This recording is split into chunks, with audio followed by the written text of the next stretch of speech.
Good afternoon, brothers and sisters. It's an honor to be before you. I'm here to speak a little bit about Local 10's fight, opposition against coal coming to the Port of Oakland. Just a little bit of history. Early 2012, the developer of this Oakland Army-based project and top Local 10 officials met a couple of times.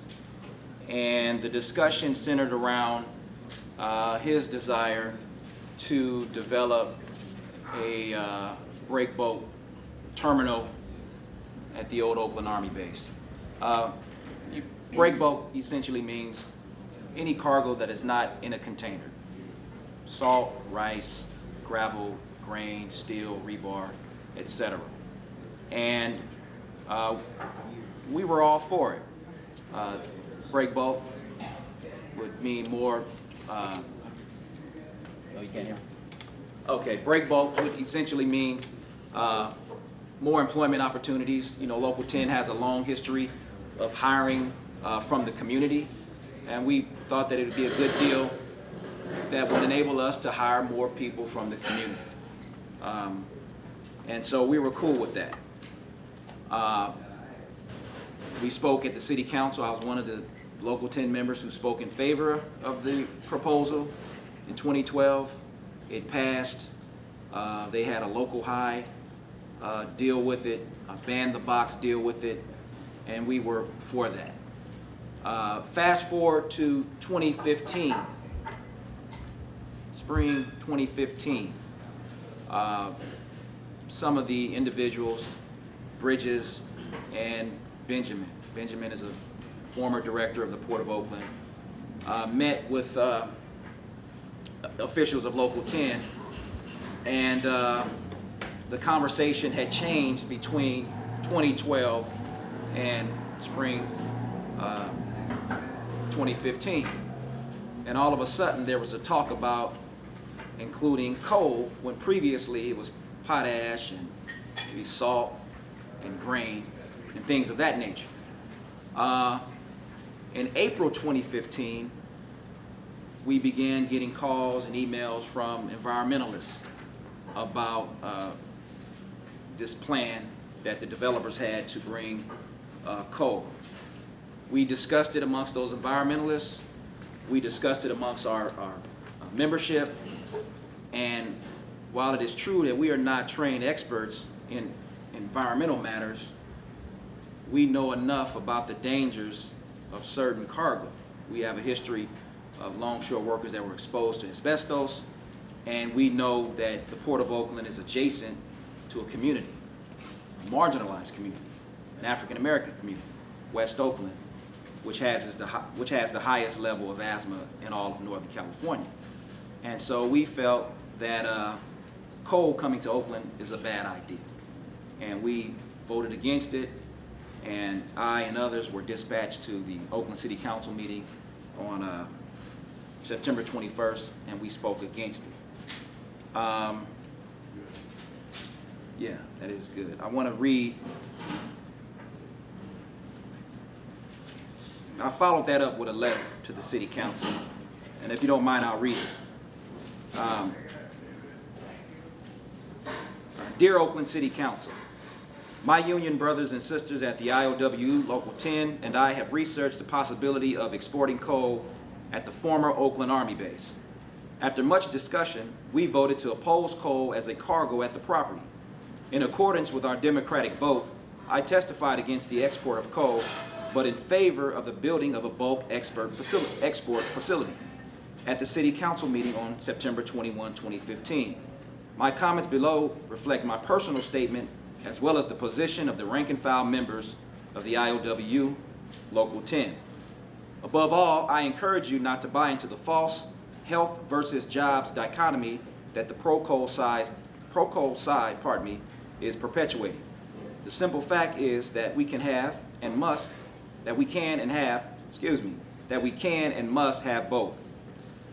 Developers and marketers of port projects always promise jobs to needy communities and then claim to have the only possible solution to the community's need for jobs.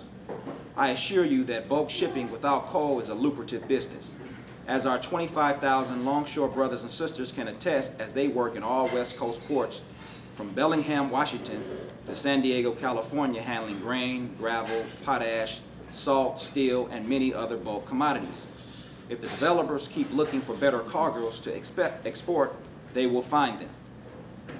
One point I did not hear at the September 21st meeting, but that's important. Other cargoes are not only safer, but more financially stable than coal. The coal industry is on shaky ground worldwide. On June 25, 2015, the Washington Post published an article titled, "The Slow Death of Coal." And on July 25, 2015, an industry article titled "Bankruptcy Starting to Pile Up in Coal Industry" included these points. After decades of strong financial numbers and dominance in the electric power sector, coal producers are starting to fall apart faster than anyone could have anticipated. The only way out, exporting coal abroad to energy-hungry countries like China, is also quickly closing off. Oversupply on international markets is depressing prices, and even China is showing less of an appetite for coal than many anticipated.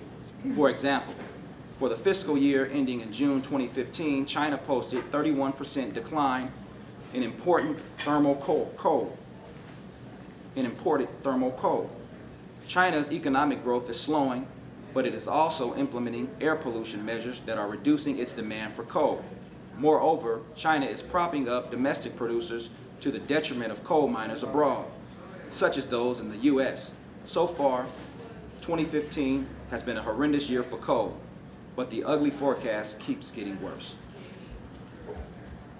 On the health front, we agree with the testimony of our neighbors in Oakland who sounded the alarm over the health impacts of a coal terminal would have on the local community. Oakland residents already deal with highway emissions, asthma, and other concerns. The community doesn't want or need 9 million tons of coal added to their list of worries. To be clear about the ILWU's pro-terminal and anti-coal position, longshore workers have been looking forward to the building of a bulk commodities terminal on the site of the Oakland Army base for several years. We still support the building of a terminal and believe that bulk shipping is the most beneficial use of that property, but coal is wrong for our community and our docks. I and the members of Local 10 urge the city and the developers to commit to a no-coal pledge. There's a finite amount of deep berth dock space available along the coastline for use. There's a whole continent's worth of agricultural, mineral, and other bulk goods to export, and hungry markets for those valuable products all around the world. Oakland and the East Bay community needs good jobs, but we don't need coal to make them happen. Thank you for hearing our comments against coal and in favor of a coal-free bulk terminal in Oakland. Sincerely, Derrick H. Muhammad.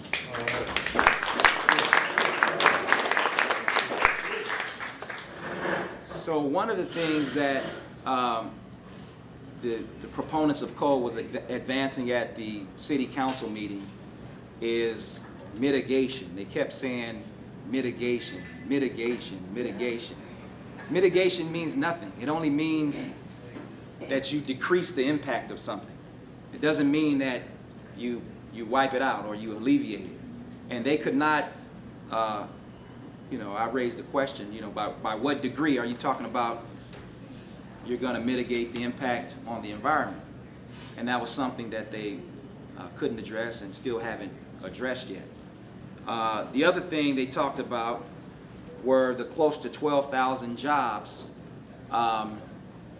which was rather deceptive because the 12,000 jobs that they were talking about had to do with the entire amount of jobs involved in building the terminal, the construction jobs, which are temporary, the delivery jobs, the jobs that happen on the peripheral of the port, the service jobs, including jobs at a snack shop adjacent to the port.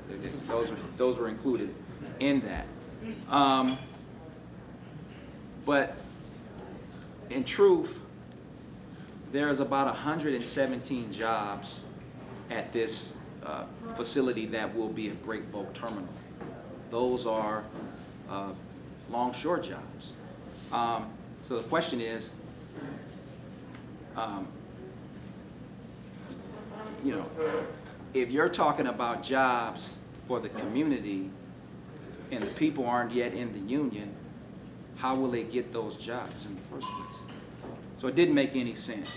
And so we'll be at the teach-in on the 8th along with other organizations to continue to talk about this and continue to raise our position against this coal terminal. And you know, hopefully everybody here can make that. So, as expressed earlier, hell no to toxic coal in Oakland, California.